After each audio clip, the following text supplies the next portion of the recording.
Enzo Ferrari yang kita kenal sebagai pemilik pabrik mobil Ferrari dulunya adalah seorang pembalap yang sempat malang melintang bersama tim Alfa Romeo. Pada perkembangannya, dia beralih membuat brandnya sendiri dan sukses mengembangkan perusahaan mobilnya berkat bantuan Laura sang istri. Film ini berkisah di masa tahun 1957 ketika brand Ferrari yang gagah itu mulai dilanda masalah besar.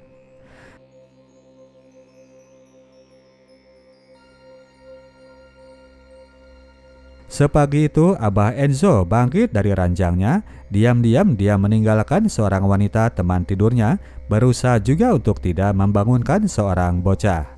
Enzo diam-diam pula ketika ia menghela mobilnya agar tidak menimbulkan suara. Setelah keluar dari pekarangan rumah di pinggiran kota Modena itu, barulah dia ngegas secepat mungkin berusaha sampai di tempat tujuan. Sebagai mantan seorang sembalap, dia sudah gak asing dengan cara memacukan mobilnya. Di sebuah rumah, seorang tante bangun pagi juga, namun dengan muka kusut, melihat bahwa suaminya belum juga pulang. Si tante inilah yang merupakan istri pemilik Ferrari, bukan wanita kriwil tadi yang baru ditinggal Enzo. Laura lagi curiga jangan-jangan suaminya ada main gila dengan pelakor di luar sana. Terpaksalah dia yang harus nerima semua telepon yang datang untuk Enzo. Kabar heboh itu ternyata bersumber dari pabrik tetangga. Jambera, driver Prancis yang lagi naik daun itu akan jadi merapat ke kubu Maserati. Setelah beberapa waktu, barulah Enzo setor muka di rumah dan bisalah ia untuk menerima semua telepon yang kembali berdatangan. Kabar itu masih soal kedatangan Gera yang dianggap sangat berbahaya. Untuk itu, Enzo pun langsung memanggil Eugenio Castellotti, driver andalanya yang lagi healing di kota Firenze. Laura, si tante yang kusut tadi, gak begitu peduli dengan urusan Gera. Ia lebih peduli soal kelakuan suaminya yang kerap kali pulang pagi. Sebagai peringatan, Laura memberikan satu tembakan kepada suaminya. Rumah tangga pemilik pabrik Ferrari ini sedang dilanda huru-hara. Pasangan suami istri yang sedang berperang ini kemudian memulai hari dengan mengunjungi tempat yang sama, namun mereka ini berangkat sendiri-sendiri. Mereka mengunjungi makam Dino, mendiang anak keduanya yang baru meninggal 1 tahun sebelumnya. Kepergian anak itu menyisakan luka yang sangat mendalam bagi keduanya yang tidak pernah bisa dipulihkan.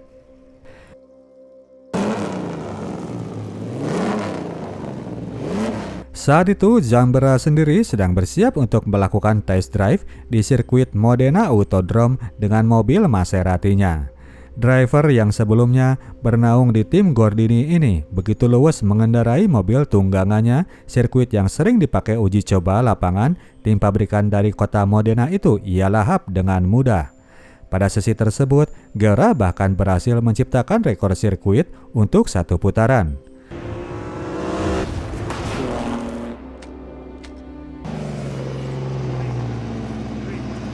Berita itu langsung tiba ke kubu Ferrari dan Enzo sangat panas mendengarnya. Ia ingin langsung bayar kontan saat itu juga. Saking panasnya, Enzo sendiri yang kali ini men-setting mesin mobilnya untuk test drive kali itu. Castellotti kemudian tiba bersama seorang cewek yang bernama Cecilia Mazzini. Enzo mengenali tampang cewek itu karena ia berteman dengan emaknya. Tanpa pemanasan dan sebagainya, Castellotti langsung masuk ke dalam mobil untuk memecahkan rekor tidak resmi dari kubu Maserati. Persaingan dari 2 pabrik elit satu kota itu tidak hanya di ajang resmi, namun juga di ajang uji coba seperti saat itu. Lap pertama dilalui sang driver dengan lambat. Enzo terlihat tidak puas. Saat itu datang kemudian Alfredo de Portago, driver Spanyol yang lagi nganggur. Ia minta job kepada Enzo, namun ditolak karena Ferrari lagi nggak butuh driver baru. Di atas trek, Castellotti sendiri makin kencang memaju mobilnya to the max hingga pada suatu poin mobil itu hilang kendali dan melenceng keluar trek. Terbanglah kemudian mobil beserta drivernya menabrak dinding pembatas sirkuit. Mobilnya hancur dan drivernya langsung is dead saat itu juga. Ambulan kemudian datang untuk menolong sang driver yang masih terkapar di atas trek. Enzo sendiri bersikap sangat dingin, alih-alih panik, ia lebih fokus kepada Deportago yang langsung ia rekrut saat itu juga. Sepulang dari sirkuit, Enzo langsung mampir ke rumah wanita yang selalu ia tinggalkan di pagi hari. Wanita ini adalah Teh Lina yang sudah jadi cem-cemannya selama 10 tahun itu dari tahun 1947. Kini mereka sudah punya boy yang bernama Piero dan sampai saat itu hubungan mereka masih belum diketahui oleh Laura. Jika sedang ada masalah, pelarian Enzo kini selalu kepada Teh Lina yang gak pernah ngancem pakai beceng seperti kelakuan Laura istrinya sendiri. Berita kematian Castellotti langsung menjadi santapan media, namun hal itu tidak membuat Enzo jadi gentar. Enzo lebih menyalahkan sang driver yang dia anggap tidak fokus karena punya calon istri yang gak sesuai dengan kehendak dari emaknya. Namun demikian, efek dari kejadian itu tambah memperburuk posisi Ferrari yang saat itu keadaan fulusnya lagi kembang kempis. Kogi, konsultan dari pihak perusahaan, memaparkan bahwa jika Enzo ingin melanjut hobinya dalam balapan, maka dirinya harus bisa menjual mobil lebih banyak. 400-an mobil dari yang sekarang cuma 98 per tahun. Sementara perusahaan lain ikutan balapan biar mereka bisa jualan mobil. Selama itu, moto dari seorang Enzo adalah menjual mobil agar bisa ikutan balap. Uang perusahaan lebih banyak keluar untuk membiayai balapan ketimbang menghidupkan perusahaannya. Untuk itu, sang konsultan menyarankan agar Enzo mencari partner baru. Kalau nggak Agnelli di Fiat, ya Henry Ford sekalian dari Amerika. Kogi menyarankan agar Enzo menang di lomba balap Mille Miglia yang bisa menarik pihak investor. Masalahnya sekarang itu, saham 50% dari Ferrari sudah dipegang oleh Laura. Enzo disarankan agar menarik balik semua saham tersebut. Kemadesuan kondisi Ferrari ternyata dialami juga oleh Maserati, bahkan lebih parah. Kubu sebelah saat itu juga sedang bersiap untuk berlaga di Mille Miglia. That Highness, you get out to the track. Di rumah, Enzo menyerahkan hasil laporan keuangan dari Kogi dan menyampaikan usulan tadi agar mereka segera mencari partner baru. Ia juga menyampaikan ide soal pentingnya mereka untuk memenangkan lomba Mille Miglia, sebuah lomba dengan rute 500-an kilometer agar bisa menjual mobil sebanyak-banyaknya seperti target mereka. Enzo meminta Laura untuk menyerahkan seluruh sahamnya. Laura sebagai macan betina yang sedang terluka tentu saja nggak terima sehingga akhirnya Enzo pun harus menawarkan sebuah deal-dealan. Dia akan memberikan uang $500,000 seperti tuntutan Laura, namun uang itu baru bisa dicairkan apabila kontrak kerjasama sudah terjadi. Laura pun setuju, namun ia minta satu syarat lagi, Enzo harus mengembalikan pistol miliknya. Sejenak Enzo agak bingung, namun kemudian ia mengerti pistol apa yang kali itu dimaksud oleh Laura.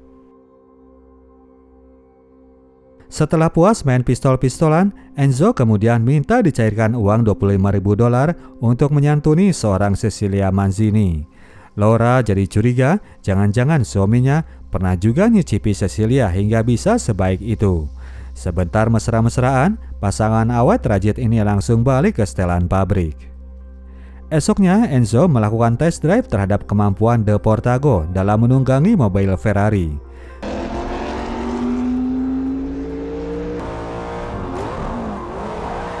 Kemampuannya ternyata dinilai lumayan oke. Enzo hendak meresmikan perekrutannya.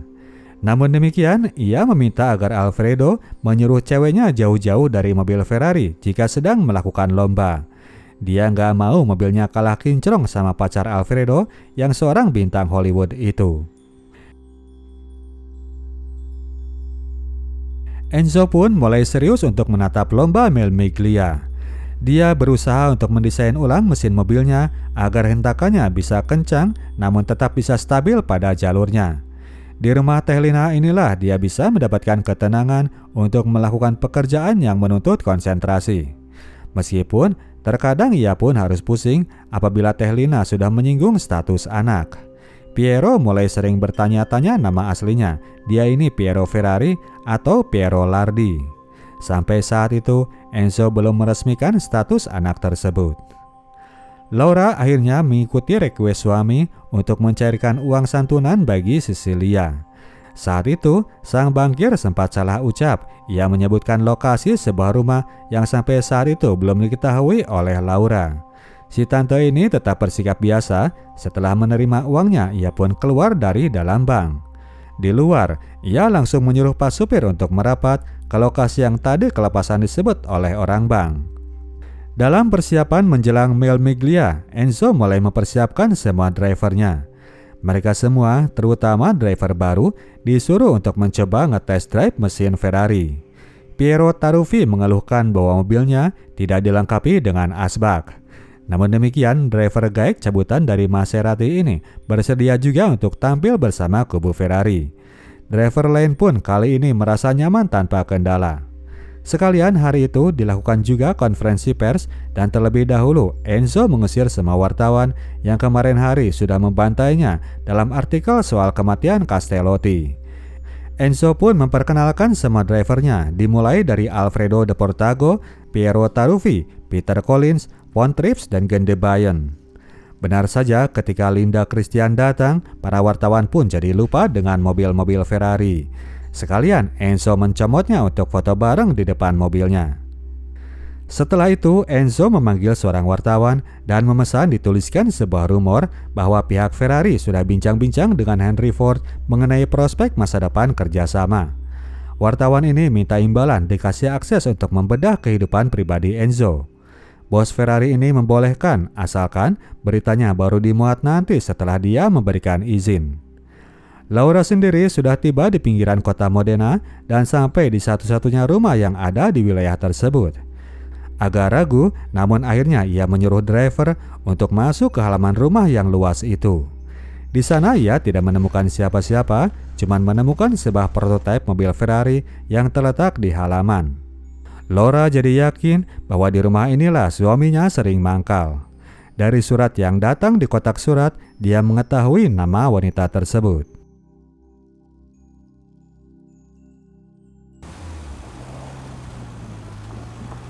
Baru sore harinya, para penghuni rumah tiba di tempat tersebut. Teh Lina saat itu lagi pusing karena pihak sekolah sudah meminta kepastian soal nama resmi Piero. Katanya sekalian biar diajukan untuk dibikinkan akte kelahiran. Anaknya sendiri sekarang sudah makin banyak tanya dan Lina sudah merasa kehabisan alasan. Enzo saat itu belum mau melegalkan hubungannya, terutama untuk saat ini, di saat ia lagi butuh-butuhnya sama Laura. Mungkin nanti setelah berlangsungnya lomba Mille Miglia. Sebelum event akbar itu digelar, para peserta lomba otomotif ini terlebih dahulu saling jajal kemampuan di sebuah event Grand Prix Formula 1. Enzo menggunakan momen tersebut untuk mereview penampilan para drivernya. Saat itu Luigi Musso, driver dari Ferrari, berada pada posisi untuk bersaing dengan pembalap di depan, hingga kemudian sebuah kecelakaan terjadi yang membuat mobil Musso harus terkena imbas dan mengalami kerusakan. Kini Ferrari mengandalkan De Portago untuk bisa menyodoki depan. Saat itu para pesaingnya adalah Fangio dan Berra dari Maserati. De Portago terus memepet lawannya, namun dekelokan berakhir dialah yang injak rem duluan. Enzo jadi gusar dibuatnya. Segera ia menelepon ofisial tim yang berada di lokasi lomba. De Portago disuruh untuk segera melipir dan posisinya digantikan oleh Peter Collins. Pembalap Spanyol ini jadi gondok luar biasa. Seusai perlombaan, Enzo menghujat semua drivernya. Ia bilang bahwa dibandingkan driver Maserati, para drivernya adalah pembalap-pembalap yang sopan minus tekad kuat untuk bisa menang. Dia ingin para drivernya agar lebih brutal berada di trek lomba, sikut sana sikut sini gak perlu takut. Enzo yang memang dikenal sangat demanding ini mendorong para drivernya untuk gak takut mati. Toh para pesaingnya memiliki ketakutan yang sama, persetan dengan nasib para pesaing, yang penting mereka yang keluar jadi pemenang. De Portago yang ngerasa kesindir langsung mendatangi Enzo yang hendak pergi. Melihat bahwa si boy ini mulai siap untuk menerima tantangan, Enzo berkeputusan untuk menukar posisinya dengan mobil ganda biang di Mille Miglia. Di lomba itu, De Portago akan diserahi mobil yang paling buas yang dimiliki oleh Ferrari. Seiring dengan itu, Laura makin sengit untuk menyelidiki Lina Lardi. Ia menemukan bahwa selama itu memang ada transferan dari rekening Enzo yang ditujukan kepada nama tersebut. Ia pun menelepon suaminya ke kantor lalu menyebut nama Lina Lardi. Enzo terang-terangan bilang bahwa ia memang punya anak dari wanita itu. Laura jadi pikir-pikir lagi soal memberikan sahamnya kepada Enzo. Persidangan akhirnya terjadi di dalam rumah. Laura bertanya lebih jauh soal Teh Lina dan Enzo belak-belakan soal apa yang telah terjadi dengan mereka waktu itu di masa Perang Dunia Kedua ketika Laura dan Dino sembunyi di bukit dan Enzo harus bertahan di pabriknya. Teh Lina lah yang membangkitkan semangat Enzo untuk mau bangkit dari keterpurukan sampai akhirnya lahir seorang Piero. Setelah persidangan timbul kemudian perang sengit. Tante Laura menyalahkan Enzo atas kematian Dino karena keasikan punya cem-ceman baru dan abah Enzo pastinya menolak keras. Sakit Dino memang sudah sulit untuk disembuhkan. Laura berakhir mengusir Enzo dari rumah meskipun pada akhirnya Laura tetap memberikan surat mandat dari sahamnya. Pak Enzo pun tetap naikkan cek $500.000 yang ia janjikan. Hubungan keduanya kini lebih seperti partner bisnis semata. Setelah itu Enzo pun pulang ke rumah Teh Lina dan memberitahukan semuanya bahwa sekarang Laura sudah tahu segalanya. Ia mengajak agar mereka pindah saja ke kota Modena. Teh Lina saat itu belum mau, ia tidak ingin anaknya dikenal sebagai anak yang gak jelas di tempat barunya nanti.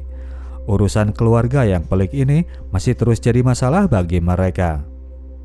Tibalah kemudian hari H lomba Mil Miglia, lomba ketahanan mobil sepanjang 1000 mil yang sekarang sudah ditiadakan karena dianggap terlalu membahayakan, selain bagi para driver, juga bagi para penonton di sepanjang jalan. Tahun 1957 itu adalah penyelenggaraan yang terakhir bagi lomba ini. Siangnya adalah jadwal bagi peserta untuk melakukan registrasi ulang dan majang di hadapan para wartawan. Malamnya, tiap tim mulai sibuk mempersiapkan diri. Seksi mekanik memeriksa kendaraan dan Enzo sibuk dengan strategi. Para driver mencoba melihat lagi rute jalan yang akan mereka lalui. Sebagian dari driver Ferrari ini tidak akan ditemani oleh navigator kecuali De Portago yang baru kali itu ikutan lomba tersebut. Subuh harinya, barulah para peserta mulai dilepas oleh panitia. Enzo memberikan instruksi agar De Portago ngekor ke Taruffi dan Peter Collins sampai di kota Bologna. Kalau Bologna udah lewat, silahkan kalau mau ugal-ugalan.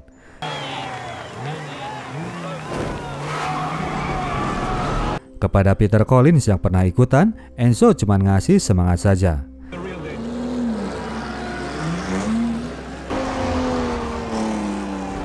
Kepada Taruffi, sang driver gaek itu, Enzo ngasih pecutan agar nggak bikin malu cucunya karena belum pernah memenangi lomba itu.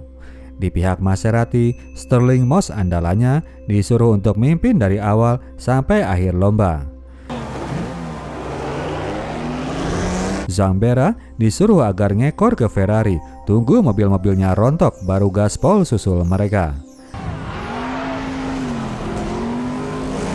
Akhirnya lomba pun dimulai dan para konduktor akan menunggu di kota Bologna di mana para drivernya diperkirakan akan butuh asupan bensin.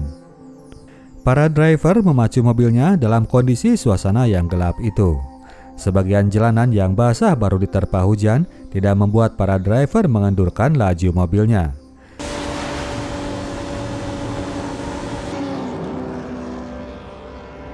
Pagi hari mereka tiba di sebuah jalanan pedesaan yang dikenal dengan jalur Padua. Sampai saat itu belum ada mobil yang mengalami kendala. Di sini Stirling Moss mulai melakukan instruksi konduktornya. Ia mencoba untuk berada di posisi depan. Pergerakan Moss langsung dibuntuti oleh De Portago. Terlalu berusaha keras untuk mengungguli para pembalap Ferrari membuat mobil Maserati ini malah melenceng keluar jalur dan masuk ke sebuah padang rumput. Walhasil, karena pedal remnya copot, Stirling Moss sang calon juara malah out di awal lomba. Berita baik bagi tim Ferrari, pesaing kuatnya kini telah tereliminasi. Setelah melewati jalur pedesaan, kini para peserta melewati rute jalan di pinggiran pantai. Setelah itu, para peserta akhirnya masuk di kota pertama. Kota ini telah siap menyambut para peserta. Sekeliling jalannya telah mereka bentengi dengan tumpukan jerami.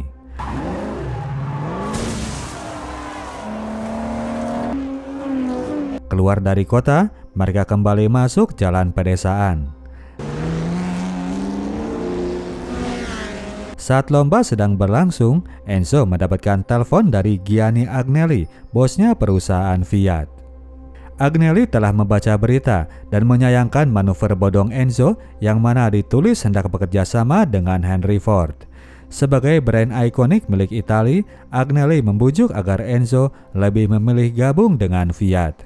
Enzo pura-pura jual mahal, ia sudah tahu bahwa umpannya telah kena santap. Ia pun berjanji akan nelpon Agnelli setelah beres lomba. Harapan makin besar bagi dirinya.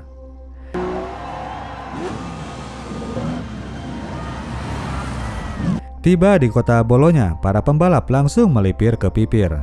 Pengisian bahan bakar yang terakhir kali yang diperkirakan akan cukup hingga finish di kota Brescia. Deportago mendapatkan kunjungan dari Linda Christian yang sengaja datang untuk memberikan semangat. Ia meminta agar pacarnya itu langsung berangkat ke Brescia. Portago sangat yakin bisa memenangi lomba. Dari wilayah kota, mereka kembali masuk ke daerah pinggiran dan kali ini jalan bukit yang harus ditaklukkan. Jalannya sendiri mulus hingga berlubang-lubang seperti di daerah sana, namun memiliki banyak kelokan yang sangat cukup menantang. Saat itu Zambera mulai ngegas untuk menjalankan perintah atasan. Sebagai andalan Maserati yang terakhir, ia berusaha mempertahankan harga diri tim mereka. Sesuai arahan pula, Deportago berusaha melakukan hadangan. Berra ia tahan agar tidak menyalipnya. Persaingan sengit terjadi di antara keduanya dan di sebuah kelokan, mobil Berra kepepet masuk keluar jalan lalu menuruni bukit. Mobil itu kemudian menabrak batu, tamat sudah riwayatnya. Taruffi yang kebetulan berada di bawah, ia bersikap sportif. Ia menunggui Berra untuk memberikan tumpangan. Tiba di kota berikut, Enzo sudah menunggui para drivernya. Peter Collins yang ternyata datang paling duluan. Dilakukan pemeriksaan terhadap kondisi mobilnya. Sedikit ada kerusakan, namun mobil itu dipersilakan untuk lanjut. Selanjutnya yang tiba di stopan adalah Piero Taruffi yang sedang membonceng driver andalan lawan. Zambera dimarahi oleh bosnya, harusnya ia jalan kaki, gengsi numpang mobil lawan. Mobil baru Taruffi mengalami kerusakan pada bagian rear axle sampai ia dimarah-marahi oleh Enzo. Namun demikian, pada akhirnya mobil itu masih dinyatakan aman untuk dipakai hingga Brescia. Berikutnya adalah Gandebayan yang kondisi mobilnya masih oke. Ia pun langsung disuruh lanjut untuk menyusul Collins. Asisten Enzo saat itu sempat mendesak agar mereka woles saja melihat bahwa pesaing beratnya sudah pada tepar. Jangan sampai mereka pulang dengan kondisi semua mobil pada berantakan. Enzo nggak terima dengan usulan itu, nyuruh seorang driver untuk melambat. Ia rasa percuma karena sama sekali nggak akan didengar. Terakhir yang muncul dari rombongan Ferrari adalah Deportago yang kondisi mobilnya juga masih oke. Saat itu hanya ban saja yang dirasa perlu diganti karena sudah sedikit aus. Deportago menolaknya karena dirasa buang-buang waktu. Ia ingin langsung lanjut untuk mengejar ketertinggalannya.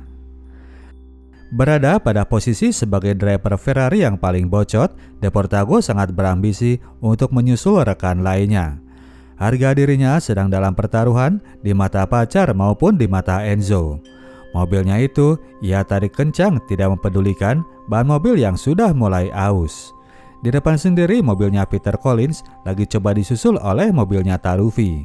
Deportago memanfaatkan jalan lurus itu untuk menggeber mobil tersebut hingga to the max sampai akhirnya ban yang aus itu melindas sebuah benda yang mengakibatkan mobil itu auto hilang kendali lalu terbang menabrak tiang dan salto ke deretan para warga yang sedang menyaksikan di pinggiran jalan. Mobil dan drivernya langsung ringsek, para penonton tergeletak di pinggiran jalan. Lokasi TKP ini sudah seperti lokasi pertempuran di Perang Dunia Kedua. Di podium di kota Brescia, para hadirin memberikan aplaus kepada Piero Taruffi yang ternyata berhasil finish paling awal. Peter Collins sendiri malah gagal masuk finish karena mobilnya keburu mogok di tengah jalan. Mereka saat itu belum pada sadar apa yang telah terjadi terhadap rekannya. Baru pada malam hari Enzo tiba di TKP kecelakaan untuk mengamankan rongsokan mobil ringsek yang tadi dipakai De Portago. Di sana ia melihat betapa mengenaskannya kecelakaan yang telah terjadi. Linda Christian hanya bisa bersedih menemukan surat yang malam sebelumnya sempat ditinggalkan oleh sang pacar di kamar hotel. Piero Taruffi sama sekali jadi tidak bisa menikmati kemenangan itu meskipun ia kini telah dikasih salut oleh sang komendatore. Di bengkel Ferrari, Enzo dan kru sibuk meneliti sebab musabab kecelakaan. Sesaat lagi polisi hendak datang untuk membawa mobil ringsek itu sebagai barang bukti. Mereka berhasil menemukan apa yang menjadi penyebab dari kecelakaan yang terjadi. Ban mobil yang aus itu memang terkoyakan oleh benda keras di tengah jalan. Enzo tidak punya banyak alibi untuk ia kedepankan ke hadapan publik. Lokasi TKP yang menghasilkan 9 korban meninggal, 5 diantaranya anak-anak, membuatnya jadi tidak mau banyak ngeles. Suasana kemudian diperumit dengan kabar dari Kogi bahwa Laura telah mencairkan ceknya yang $500.000. Uang Ferrari kini bisa dipastikan kering kerontang. Kepada media, Enzo pun tidak banyak cincong, ia mempersilahkan mereka jika memang ingin menghujatnya. Sikapnya yang mencoba jantan itu ternyata malah dikritik habis-habisan oleh Laura ketika mereka ketemu di rumah.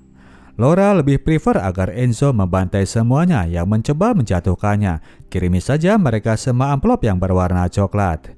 Untuk itulah Laura mencairkan ceknya tadi karena ia tahu bahwa Enzo bakal butuh banyak uang cash. Sebengal-bengalnya Tante Laura, ia tetap ingin melindungi nama baik Ferrari yang sudah susah payah ia bangun dari dulu bersama suaminya dengan banyak pengorbanan yang telah mereka berikan. Satu hal saja yang ia minta dari Enzo selama ia masih hidup, Laura tidak ingin anak dari Lina diresmikan dengan nama Ferrari.